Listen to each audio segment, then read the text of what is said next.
Hello everyone and welcome to today's Rocket Fuel. It's your daily update of everything that's happening in the Rocket Pool community. So today is October 7th, it's a Friday, so as you know I won't be here on the weekend. But before we get started on today's things, let's go through what we talked about yesterday. So yesterday we had the community call that I gave a summary of. Boodle shared his collateralization chart. Marceau wanted us to talk about Jonah's thread, which we'll talk about more today. We talked about Eigenlayer and how that will impact Rocket Pool.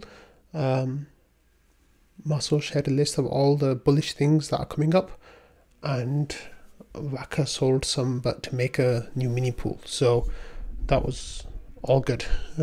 We like that selling. That's the only selling we like. So let's get started with today's stuff. In yesterday's episode of the Daily Gwei, Sasano gave us a really nice shout out.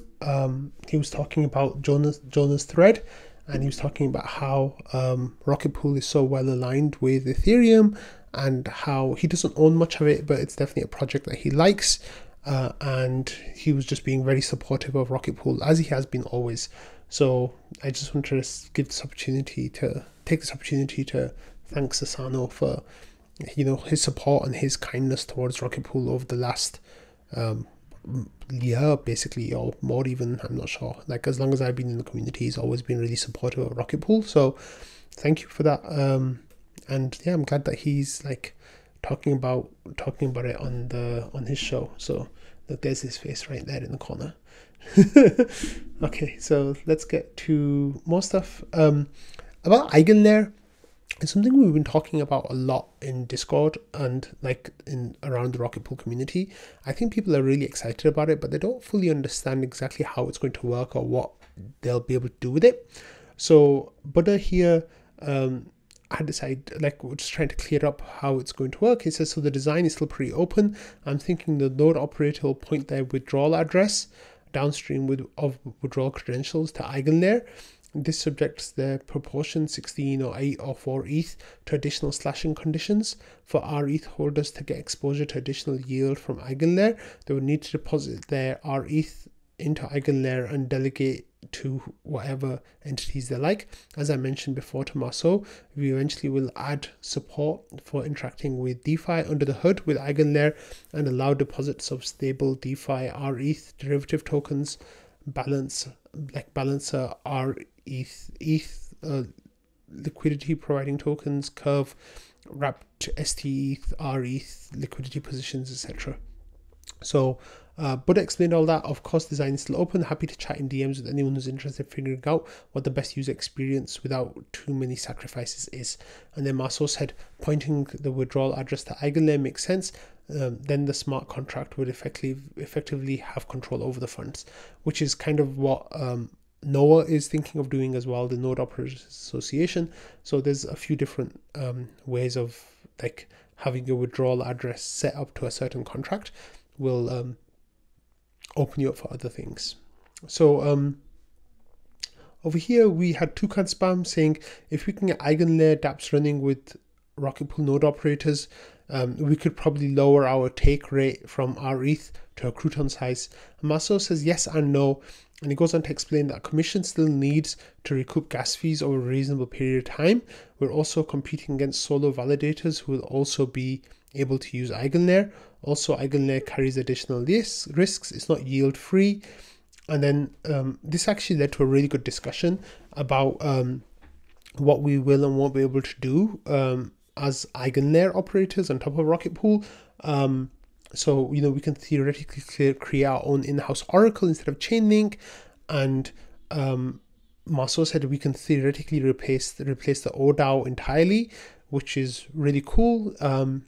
And some other really good ideas that came up here. And I think this Jasper even went on to say later that this whole topic of conversation is really capturing a lot of attention, and I think it's something that people are really excited about, and I think it has the potential of doing some really good stuff. So that makes a lot of sense.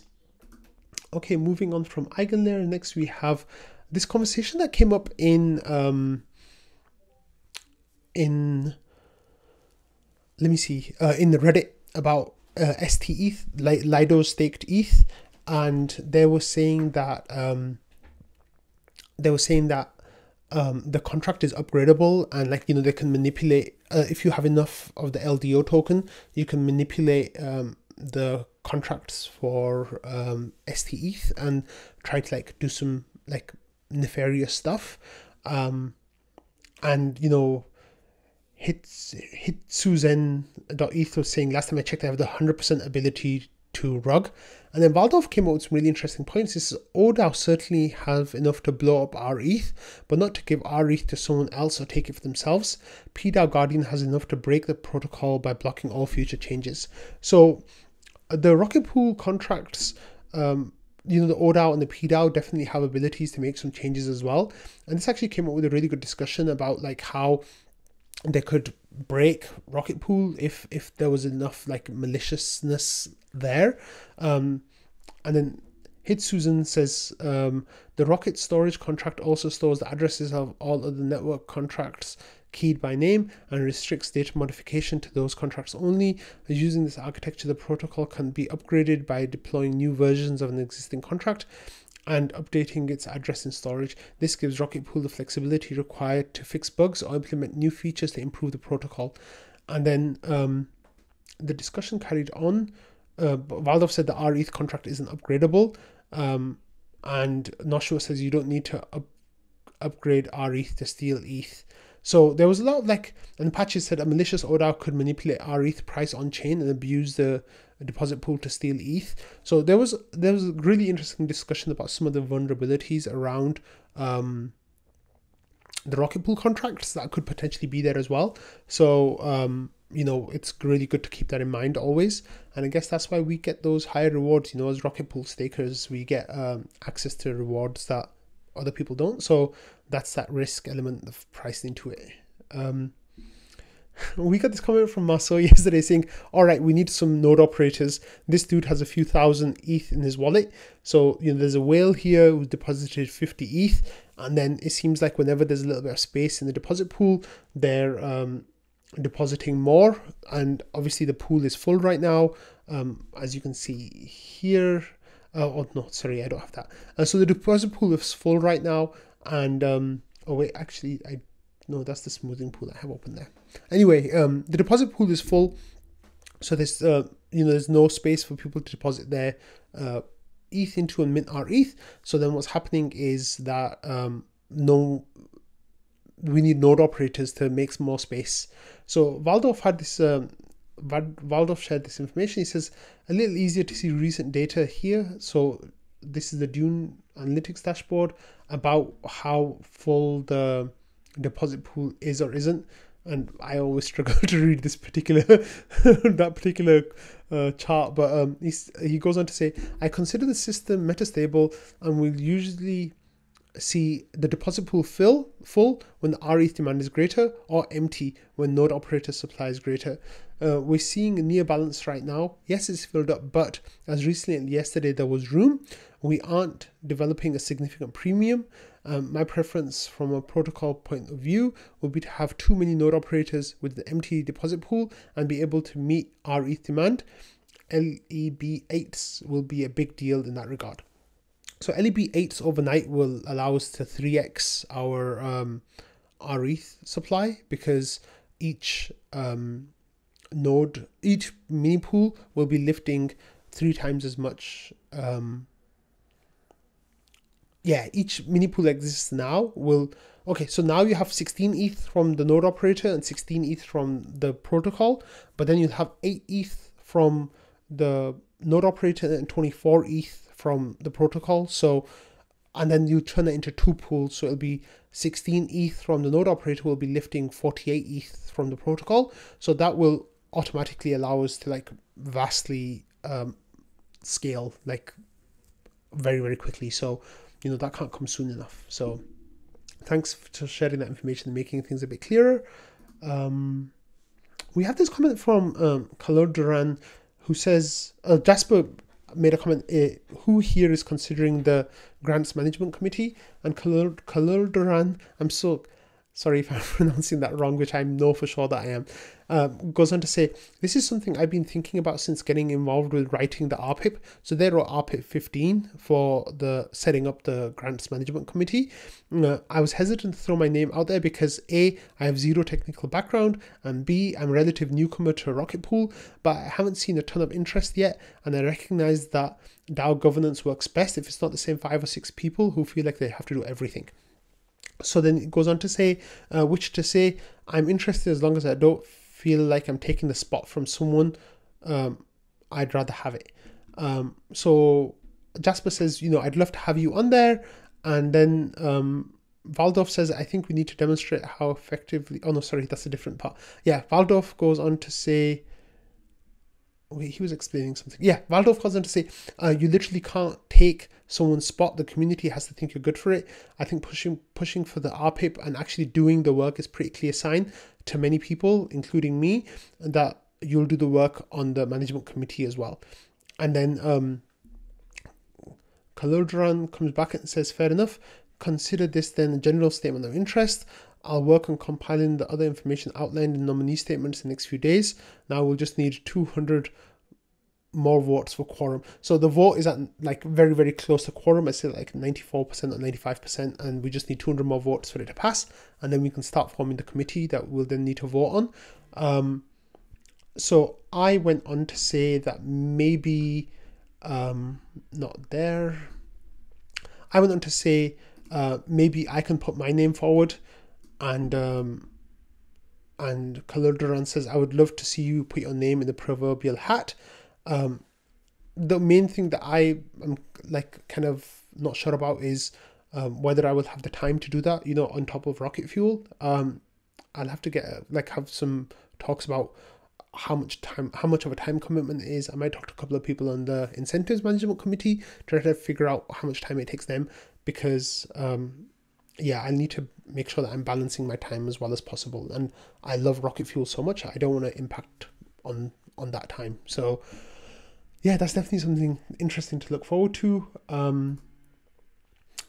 This is nice. The smoothing pool now has 69.42, and I want to say 0 nodes in the smoothing pool, which is nice. 69.420, it's nice. And then we've actually earned 50 ETH already since this latest rewards period started just over a week ago. So we're actually above 6 ETH per day now. So someone ran the math and it seems like we'll be getting 0.05 ETH per mini pool that you have as a reward for being in the smoothing pool, which is fantastic. So that's really great to see. And next, we have 2 things that are kind of big in the community, but not necessarily impacting Rocket Pool directly. So the first thing was Butter shared this tweet yesterday. It says, look like an enormous hack for 2 million BNB tokens, which is a Binance Smart Chain token. And that actually led on to a really, well, in the beginning, people didn't really catch on to what was happening. But then it turns out that, people started to pay attention to it, and it was a $600 million hack that the bridge between old Binance chain and new Binance chain was exploited. There are a couple of really good threads that were posted, but like I said, look, it took people quite a while before they started paying attention. Look, this came way later, and Jasper's something is happening in DeFi apparently, what, the hack? And then people started talking about it, and then that was trading talked about that for quite a while. And there was another thing as well that trading talked about quite a while yesterday. Jasper shared this information about Celcius, and as part of their legal drama, they actually doxed every one of their holders, which, as you can see, look, there's the, let me just move this out of the way so you can see. Here we have the name of the person, and then all the amounts and wallets and quantities and dates and everything. It's apparently very easy to use the information in this document to get information about people. And then when you overlap this document with the ledger hack from last year, apparently leads to like really bad things. So please be careful if you are on one or both of those lists. Thankfully, I am on neither of those lists, so that's okay for me. But like if you are on any of those lists, please be careful, because there might be risk of bad things happening. So yeah, it's kind of like a shame to end on those two notes, but the community spent a lot of time talking about this. There were some people in the community whose name is on that list, which is quite scary. But yeah, so I hope you have a lovely weekend. Oh, I forgot to mention, there's let me just do this really quickly. So I talked this week on Rocket Fuel a few days ago about maybe making a POAP for people who contribute to each episode. So Schifrin was kind enough to make this POAP. So it's just like a Rocket Fuel POAP, which just says Rocket Fuel contributor and then the month and the year. So I think what we'll start doing is making one of these POAPs every month. And I'm going to make a master document of anyone who kind of tagged me in any article that was used in the episode. And, obviously, like, I'd want to include everything that people submit, but it's unlikely, because of time constraints. So if you tag me in something and I use it, I'll add your name to a list, and I will then give you a POAP at the end of the month for being a contributor to Rocket Fuel. It's kind of like a Git POAP, but not a Git POAP in the same way. I think the way those works, I don't have any Git POAPs, but I'll be distributing those every month, and Schifrin will just need to change like the name of the month to the next month. So hopefully you can make up a collection of being a Rocket Fuel contributor. Also, Kevster and I were talking about maybe setting up some raffles in the future. There's no raffle right now, so please don't worry about that.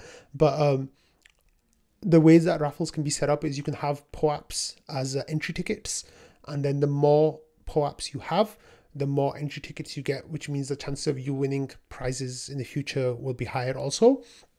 So right now we have 3 Rocket Fuel POAPs, the one for Rocket Fuel supporter and 2 for smashing the Rocket Fuel emojis, one for the first 50 and then one for the 100. So, people out there have 3 Rocket Fuel POAPs. So this is a chance for you to get another one every month. And then if at any point in the future there is a raffle, you can win prizes. I'm still waiting for Marceau to donate that 50 RPL that we can use as a raffle. But no, I'm just joking. There's no need for you to donate anything, Marceau. Thank you.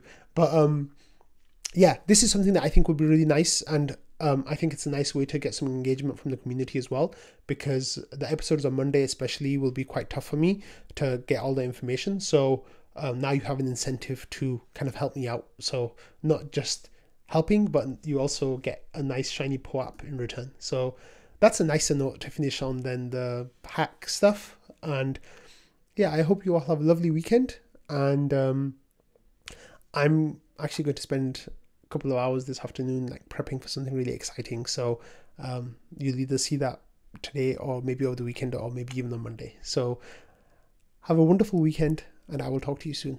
Bye.